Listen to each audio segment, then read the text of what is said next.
Hello friends, જય શ્રી કૃષ્ણ, જય મહાદેવ, જય અંબે. આજે આપણે શીરો.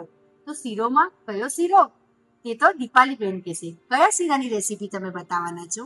આજે આપણે રવાના શીરામાં મેંગો પલ્પ નાખીને બનાવશું, એટલે આપણે મેંગો શીરો બનાવશું. ઓકે, તો સ્મિતા, મેંગો શીરો તે ટેસ્ટ કર્યો છે? કેવો છે?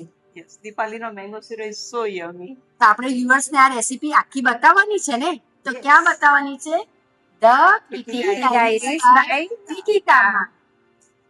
આજે આપણે મેંગોનો શીરો બનાવશું.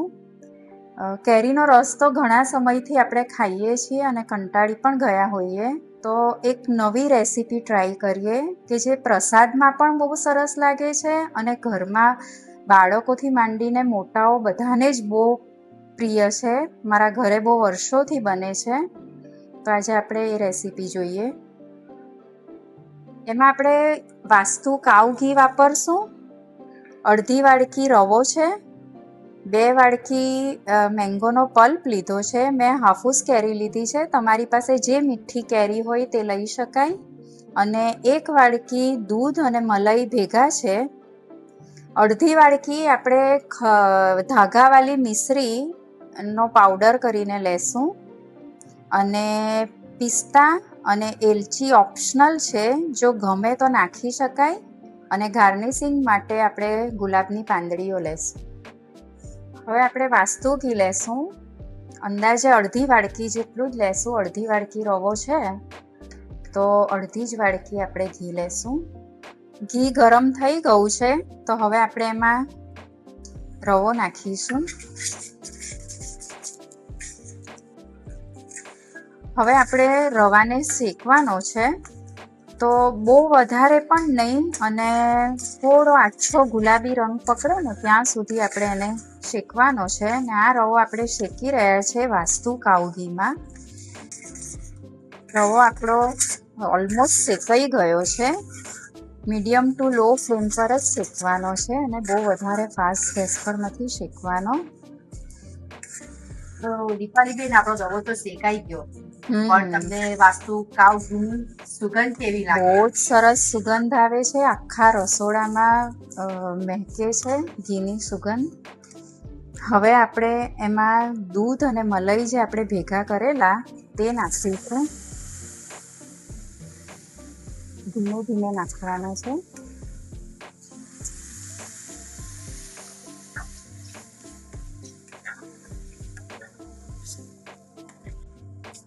દૂધ બળી જાય પછી તેમાં આપણે મેંગોનો પલ્પ ઉમેરીશું.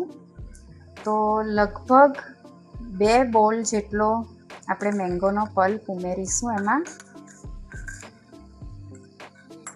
જે તમે ટેસ્ટને અકોર્ડિંગ મેંગો નાખી શકો છો, મેંગોનો પલ્પ. કારણ કે આપણો શીરો મેંગો શીરો છે, તો મેંગોનો ટેસ્ટ તો શીરોમાં આવવો જ જોઈએ. ને બરાબર મેંગોનો પલ્પ એ થઈ જાય, એબ્ઝોર્બ કરી લઈ રવો, પછી આપણે એમાં સાકર ઉમેરવાની છે. ત્યાર પહેલાં ઉમેરવાની નથી. અને દૂધ પણ પહેલાં બળી જાય પછી જ મેંગોનો પલ્પ નાખવો, કે કોઈક વાર પણ કેરી થોડી ઘણી પણ ખાટી હોય તો દૂધ ફાટી જવાનો ભય રહે છે, માટે એ ખાસ ધ્યાન રાખવું. હવે આપણો રવાએ મેંગો પલ્પને એકદમ એબ્ઝોર્બ કરી લીધો છે અને ખાસું ડ્રાય થઈ ગયું છે. તો હવે આપણે એમાં સાકર ઉમેરશું. તો તમારે જેટલું મીઠું ખાવું હોય એ પ્રમાણે સાકર ઉમેરવાની છે. તમારી કેરી કેટલી મીઠી છે એના પર પણ ડિપેન્ડ કરે છે. અને તમારે ઓછું મીઠાશવાળું ખાવું હોય તો થોડો સાકરનું પ્રમાણ ઓછું રાખવું, અને વધારે ખાવું હોય તો વધારે રાખવું. ને પછી એને પાછું હલાવીને એનું પાણી બળી જવા દેવું. એટલે 5 થી 10 મિનિટમાં આપણો શીરો તૈયાર થઈ જશે. ખૂબ સરસ મેંગો શીરો બની ગયો છે. અને એમણે કીધું તેમ કે મેંગોનો પલ્પ તમારે તમારા ટેસ્ટને અકોર્ડિંગ, અને શુગર કે સાકર બી તમે નાખી શકો છો અને શુગર બી નાખી શકો છો. તે તમારા સ્વાદને અકોર્ડિંગ તમારે નાખવાનું છે. પણ તમે જોઈ શકશો ખૂબ જ સરસ મેંગો શીરોનો કલર આવી ગયો છે. હવે આપણે 5 મિનિટ એને ઢાંકીને સીજવા દેશું. 5 મિનિટ ઢાંકીને સીજવા પછી ગેસ બંધ કરીને પણ 5 મિનિટ આપણે રહેવા દઈશું. ગેસ બંધ કર્યા પછી 5 મિનિટ ઢાંકેલું જ રહેવા દેશું અને પછી ખોલીને ત્યારબાદ એમાં ઇલાયચી પાવડર ગમે તો જ નાખવો અને હલાવી દેવું. અને હવે આપણે એને સર્વ કરીશું. આપણે પ્રસાદના રૂપમાં એક નવી વેરાયટી જોવા મળી છે કે ભાઈ મેંગો શીરો.